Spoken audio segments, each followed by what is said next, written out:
welcome to my kitchen again. So today we're gonna be learning very simple, very easy Easter recipe. So we did one yesterday, which was a lot of fun, and you know, it's nice to do Easter recipes, especially at the moment. You know, if you're stuck at home, these are great ones to do with the kids as well, because they're all really easy. So yesterday's recipe was a pancake Easter bunny, which was so cute, so cute. And today's is going to be a healthy version of a hot cross bun. So if you guys have never been to one of these before, welcome. If you have been to one before, welcome back. The deal is that you guys can ask me questions as I cook. You can ask me questions about this, or you can ask me questions about any type of vegan food, anything you've got a burning question about, but I will be able to see your questions here. So I'm just going to get the live up so that I can actually see your questions. If during the course of the show we get quite a lot of questions coming in, then it may be your question drops off and I can't see it. So I apologise if I don't answer it. If it is a burning question, then just ask it again. We do have an admin on with us today, so Louisa will be there, and she can always pick up questions that I have missed. So welcome, Colleen from New Jersey. I think that you've been with us before, haven't you? Carly, hello. Jeff and Johnny, hello. And Sue, hello day on time again. Well, I was wondering. Johnny says hello and a big cheesy grin. And David, thank you for joining me. Thank you for joining me again. Okay, so as I said earlier, this is a really super easy, healthy recipe. So it's a sugar-free hot cross bun. So you would not believe how much refined sugar is in hot cross buns that you buy from the supermarket. Apparently one hot cross bun has more sugar than the daily allowance of sugar for a child. Really quite a lot. Traditionally, hot cross buns don't actually have any sugar in them because the sweetness comes from the fruit that you put in there. That's what's meant to be happening, but of course, food has been changed and messed around with, and lots of sugar and lots of other things have gone into it. So David said hi, woohoo, make it live. Okay. I like that we've got a lot of excitement in the room today. Okay, so let's get going. James, I was trying to read your name as oh, that completely makes sense, James. I love the way that you spelled that. Maria said, hello, I bought today the coconut sugar. Yes, great. I love coconut sugar. I hope that you like it just as much as I do. There is a really lovely dolce de leche. I do a salted dolce de leche with coconut sugar and a dairy-free yogurt that I have to show you guys one day. So I'm just working out how can I put that into a recipe that isn't pancakes, because I've shared with you pancakes already. So we'll have to think of another thing to do with that. So on to today's recipe. Gloria, thank you for joining me again. Welcome. Okay, so our first ingredient for this recipe will be ground oats. You can buy oats like this. You can already get them ground, but they can be really expensive, and they're usually from America. So the only brand that I've been able to find is Bob's Mills. And so, I try to get things from the same country that I'm living in as much as possible. So these are basically oats that I bought that are again from Hodmedod's. So UK grown, UK produced. These ones are organic as well, and they come in a brown paper bag, which is awesome, less plastic. Ankita says hello again. Yes, thank you for joining us. And Pascal, hello. Yes, so basically I grind my own oats, and that is because they can be very expensive when you buy them pre-ground. And actually oats and gluten-free oats are actually fairly cheap in the UK. So this is what I used to grind them. And Gloria will probably know what this is because this was one of her presents to Jeff, my boyfriend. So So this is such a good thing to use. You don't have to just use it for smoothies, okay? If you have one of these at home and you are using them as smoothies, then I'm telling you now, there are so many things that you can make with it that you're missing out on. So please, please, please do experiment. And, you know, so there are things like the flour that we can make super easy, but you can also grind your own flax seeds using one of these. If you try to use one of those like mini chopper attachments that I've got that I really, really love, doesn't work with grinding flax seeds. So you can grind flax seeds with these. You can also make beautiful cashew creams with this. This will make a cashew cream so smooth. So that's a great thing to do with it. So please do experiment. Sue said, hi chef, here again. Thank you, thank you, thank you. I love it when you guys come back to me. It's really, really lovely. And I also love it when you guys make the food as well. So we've had quite a lot of people sharing pictures of the food that they've made from our recipes on the page. Mostly it's half eaten because people get through half a cake or half a whatever it is that they've made, and then they realise, oh yeah, they asked me to share a picture of it, and then they eventually do. So this is how I ground my oat. As a substitute for this, you can use almond flour if you have it. You could also use coconut flour too. That is another substitution. Okay, so let's just get this out of the way. Pop this over here. So now, it's such a simple recipe, such a simple recipe. We're just going to pop our 100 grams of ground oats into our bowl. Here I have 60 grams of sultanas. You could also use raisins. And in fact, I think raisins would be better in these because we want them to be quite small. So the smaller the pieces are in it, the better. You know, that's going to mean that the roundness is going to be more perfect if you have smaller pieces within this. But I didn't have any raisins. I've only got sultanas at the moment. And I'm desperately just trying to use up what I have at home rather than going out and buying stuff. So in the recipe I said 1 lemon, so you need the zest of 1 lemon. However, my lemons are huge. They're massive. So this is one of the beautiful things about buying organic fruit and veg, is that it's never the same size. It's never the same size. So you guys just be the judge of, you know, how big your lemons are. But I would say the zest of a regular sized lemon, which is probably about that. So I'm just going to put the zest of half of this into here. And once you have zested any type of citrus fruit, you then need to keep it in the fridge because it will go off really, really quickly if you don't. I mean, even in the fridge, they tend to go off very quickly, which is lovely in a way to kind of like really see what the outer skin, what its purpose is. You know, it's to keep that inside fresh until it's time for you to eat or drink it. So I do like sour things a lot. I know that's probably like quite unusual, especially like in a Western country. You know, we don't have a huge amount of sour in our food, but I really, really, really like it. So I'm quite happy to put quite a lot of lemon zest in there. Amy, thank you for joining me. I'm sorry I didn't see you come in there. Okay, now our spices. So hot cross buns would be nothing without spices. They would be very boring. So we've got cinnamon. Here we've got some fresh nutmeg and we've got some allspice. You can mix it up. You know, if there are some of these that you don't like, then take them out. I mean, I think like cinnamon is pretty much one of those things that most people like, I think. Maybe you're going to prove me wrong.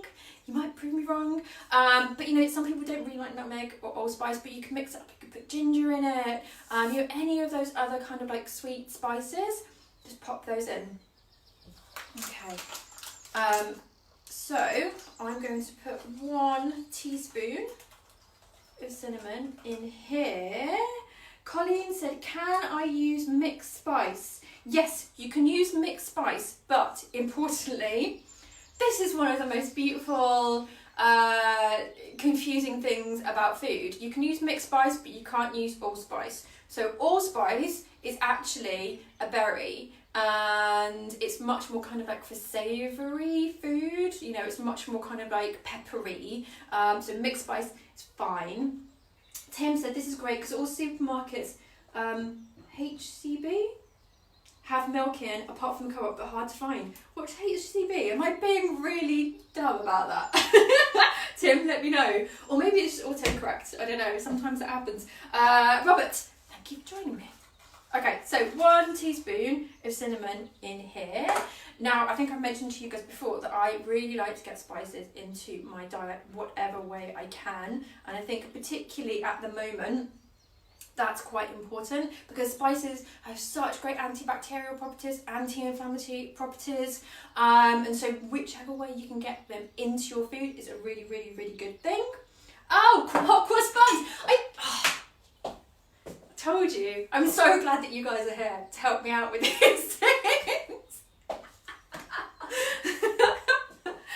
Yes, yeah, HCB, hot cross buns. Anyway, moving on. I just put a pinch of allspice in. This is one of the spices that you have to be careful with, quite pokey. And some nutmeg. So we've got some fresh nutmeg here. And where did I put my microplane? There we go. The microplane is here. So a little bit of that in there. With nutmeg, fresh is always best. There we go. Okay, so we've got all of that in there, give it a good mix, and now we will add some water. So we've got 6 tablespoons of water to go in here, and also some flax seed. Now first of all, we'll pop in the water, and mix this in. This is actually, yeah.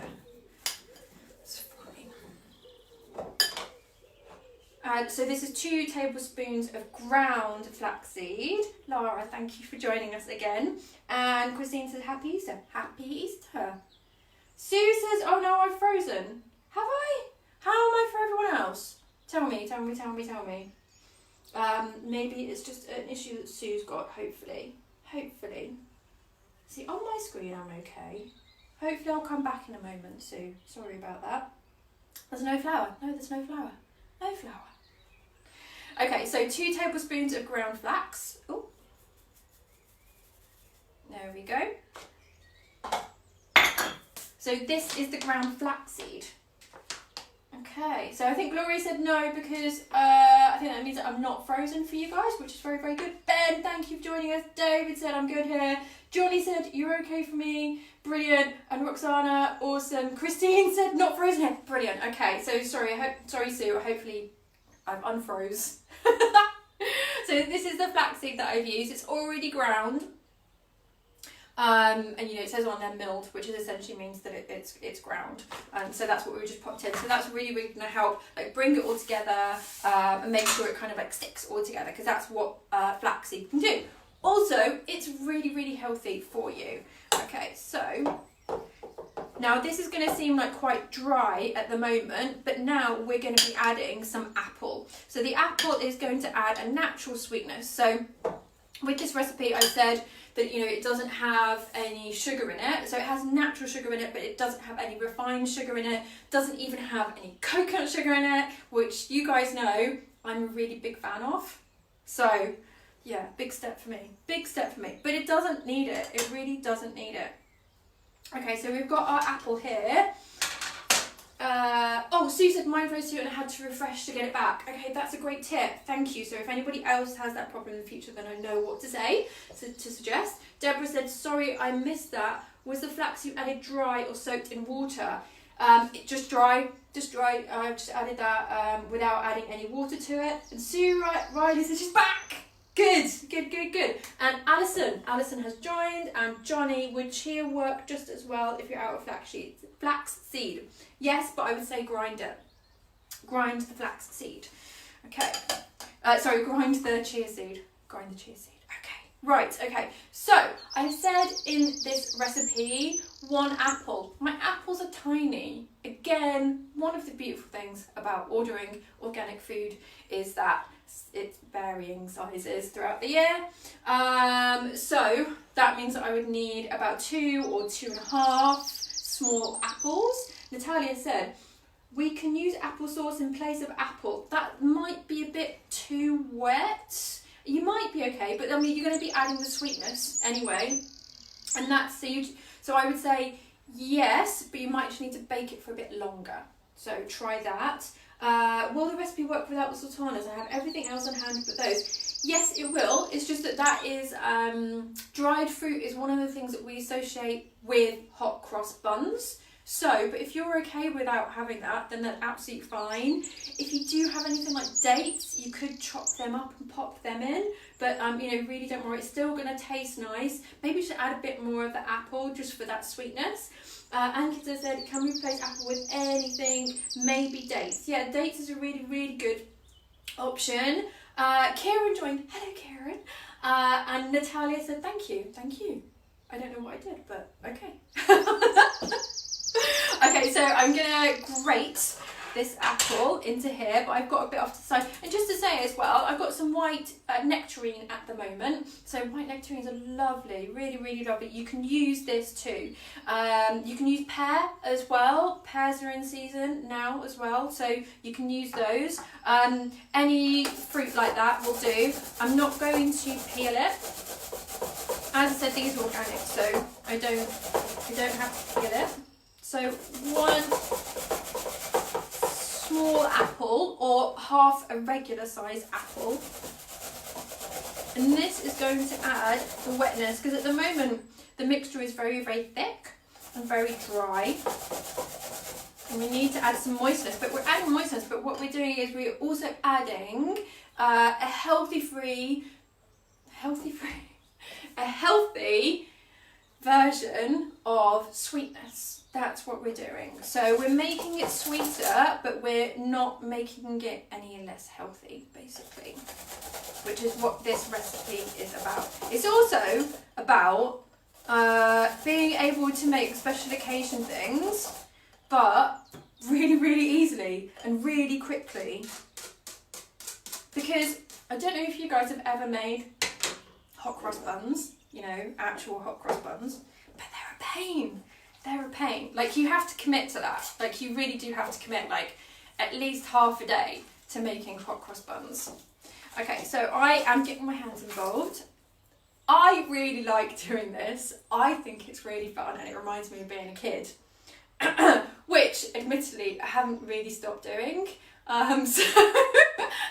So no change there. But I think it's one of the really lovely things about cooking is getting a bit messy. Laura has joined. Welcome, Laura. Madigan. Lovely name. Lovely name. We have so many lovely names floating around in this group. It's wonderful. Good morning from Ithaca. I really like the sound of the word Ithaca. It's really fun to say. Ithaca, Ithaca, Ithaca. I really like it. I don't know what it's like as a place. Like, I saw that one place in America is called Spokane. Is it Spokane? That's such a great word. Oh, David! Thank you for reminding me. The rainbow. There is a rainbow here today. You said it's tough. You might find it. You might find it. It's not that hard. It's really not that hard. Okay, so I got my hands involved in this because it was quite a stiff mixture and I wanted to really get that apple mixed in very, very well. Julie, thank you for joining, and Rebecca, Laura, thank you for joining. Hello, my flaxseed are mixed with other seeds. Does that matter? Are they ground? Are the flax seeds ground? I need to know that. Panda, that's a cute name. Is that your real name? Is that your real name? Let us know. Let us know. It's a lovely, lovely name. Carly says that she thinks that she found the rainbow, but she's being coy and she's not guessing yet. So Carly, let us know, where do you think it is? Okay, I'm just going to go and quickly wash this off.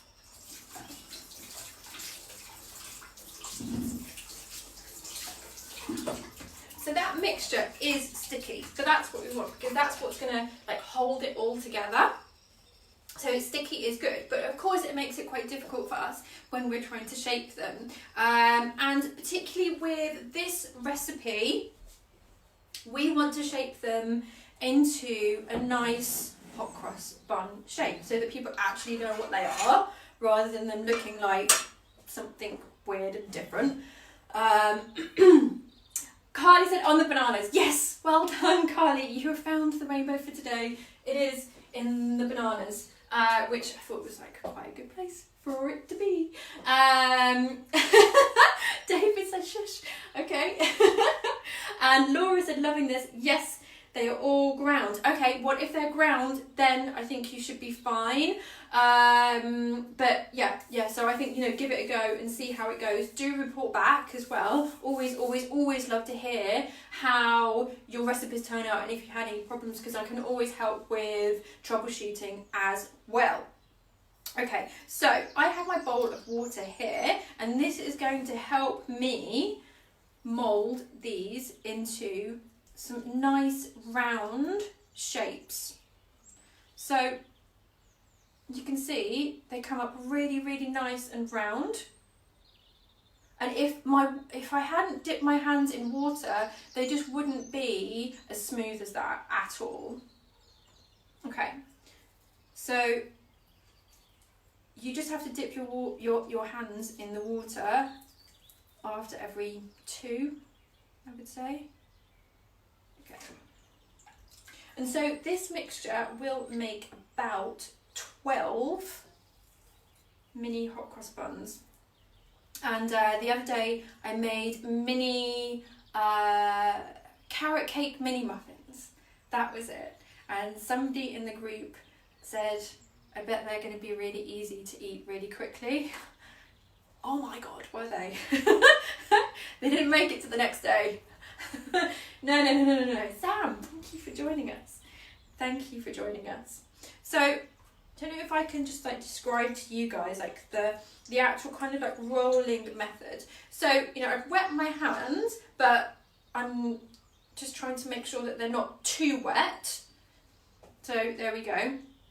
So just shaking off as much water as I can, and I'm just grabbing about the size of a ping pong ball, I would say. Ping pong ball, yeah, that's probably it. And then just putting it in the palm of my hand, like that. And I'm not pushing down. I'm really not pushing down. I'm just rolling it around. There we go. And that creates a really nice shape ball. Okay, teal. That's such a lovely name. And also, I mean, to be honest, like that's one of my favourite colours as well. Maybe my favourite colour. So lovely name. Really lovely name. Recipe sounds great. We'll try today. Good. Jeff said they were. I don't even know what he's talking about, but apparently they were. And Gloria sends a really lovely heart with a bow around it, which is always good. Okay, so you will carry on doing that with this mixture, but let me put this to one side and then I can show you guys the next step before you all fall asleep whilst watching me roll balls. So yes, I'll just dry my hands there. And now we use the back of the knife. So not the front of the knife, but the back of the knife. This one is quite thick here, which is great for our purposes today. If your one is quite slim, then maybe, just go and grab yourself like a dinner knife, just like the knife that you eat dinner with, and see how that is. But it needs to be a little bit thick there, and you will see why. Now, yes, you guys can see that there. So I'm just going to pop this onto one of the balls and press down, and do this with all of them. And as I'm pressing down, it's flattening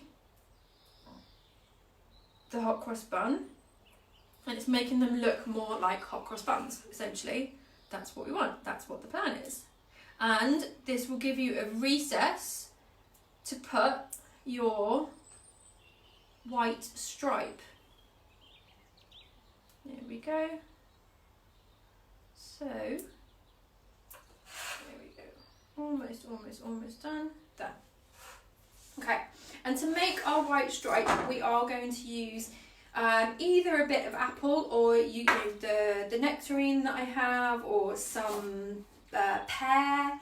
anything like that. If you're going to use something like a nectarine, then make sure it's not too ripe. And then we just create matchsticks. So we actually did this yesterday with our Easter Bunny pancakes. So, you know, a good technique that you can use time and time again. There we go. So we can just stack these up and again make little matchsticks. So now is a really good time for you guys to ask me some questions. So do you have any questions about this recipe? Do you have any questions about other recipes? Are there any substitutions? We've already had a few questions about some possible substitutions. So are there any more that you would like to ask me if, you know, there are good substitutions? Go for it. The only thing I know about is vegan food, so you can ask me questions about other things, but I don't actually know about anything else. So I'm just going to take the ends off because I don't want that skin part on there. And then how many do we have here? We have 5 here. So I'll just get 5 that are around the same shape. There we go. Okay. Alia said, any gluten-free ideas? Oh my god, I've got loads. I've got absolute loads. So, Alia, I'm gluten-free, which means that all of my recipes are gluten-free. I do try to give the gluten substitution because we actually have to do it that way around rather than the other way around like it usually is. So, yeah, all of my recipes are gluten-free. And so it depends, like what do you want suggestions of? So I know that some people in, was it Monica? She said it was really difficult for her to get gluten-free oats, and she had actually even been warned by the Celiac Society that the gluten-free oats in her country weren't necessarily gluten-free, which sucks, which really, really, really sucks because they are like such a great ingredient to use. So if that is the same for you where you live, you could substitute in this recipe for, you know, something like ground oats, ground almonds. That would be a good substitution for this recipe. Okay, that's a little bit too long. So you've just got to get these matchsticks the right shape, the right size. So the first one goes on completely, you know, one length, one matchstick, like that. And then I cut this down into 2 halves and just pop it either side. In a moment I will bring this up to the camera so that you guys can see them better, because I know that you're probably quite struggling quite a lot there. Okay, sorry, I've missed a couple of questions. Let me just see if I can go back. Okay, right. Susan said, I have medjool dates soaking in the fridge. Can I use those instead of sultanas? Okay, so yes, you can definitely use medjool dates. That's not a problem. But if they've been soaking in the fridge, they're going to be quite wet. So I would say just use dry medjool dates and cut them up as best as you can. They're sticky and they're really, really difficult to cut up, but it is possible. But if they've been soaking, then it's just going to add too much moisture. What you could do is you could then omit the apple. I think that is what you would have to do if you were going to use dates that have been soaking. By the way, with the water, don't get rid of that. Don't get rid of that water that the dates have been soaking in. That is like nutrition nectar. It's so good for you. I used to take a drink to the gym with me, which was date water. Just, you know, the water from some soaked dates with some Himalayan salt in it, and that would be my gym drink. So the water just to replenish any of the, you know, any of the salt that your body is losing from sweating, but the date water just gives you like such a good boost. Okay, for each recipe to measure. Okay, I've missed a question. Let me just see if I can get back. Paul says, since the clocks went forward, 12 noon in the UK is 12 noon BST, not 12 noon GMT. Oh, I didn't realise that. Okay, thank you for telling me that. One of the joys of living in this country. So actually I'll now have BST. So thank you for picking me up on that. And please repeat the last couple of questions because I've missed them and I can't get back up now. Okay, oh, there we go. Tim says, it would be great to cost up ingredients for each recipe to demonstrate how cheap and easy vegan cooking can be. Are you volunteering for that role, Tim? Because that would be great if you can help me out with that. Sue says, seitan isn't gluten-free. No, seitan is not gluten-free. And any more questions, Ankita? Do you have a recipe for vegan mayonnaise? It's never available where I live. Well, funny you should say that. We do have a recipe that we recorded a couple of weeks ago, so it is on the feed and it is also within the group, and that is a vegan mayonnaise made with aquafaba. So you can just have a look at the videos that we've got. So just go into the video section of our page and you will be able to find it. And I think it's got a heading something that says something like aquafaba meringues and mayonnaise, because we did both of them at the same time. Okay, so these guys are ready. I'm going to bring them round to show you up close. There we go. Okay, so that's what you're looking for. And so these will go into the oven for around 20 to 25 minutes. If they're a bit bigger, then you have to cook them for a bit longer. What I always do is I always have one that is maybe not so pretty, that I will maybe break apart and I'll see how it's cooking, you know, see how much it's drying out in there and see whether they're ready to come out. And I don't mind, because you guys are going to be making 12. If you follow this recipe, you'll be making 12. So you can let one go, you know, and just open it up and see if it's ready to cook, because, you know, these will take about 20 to 25 minutes. But as I said, if you make them a bit bigger, a bit smaller, then it might vary.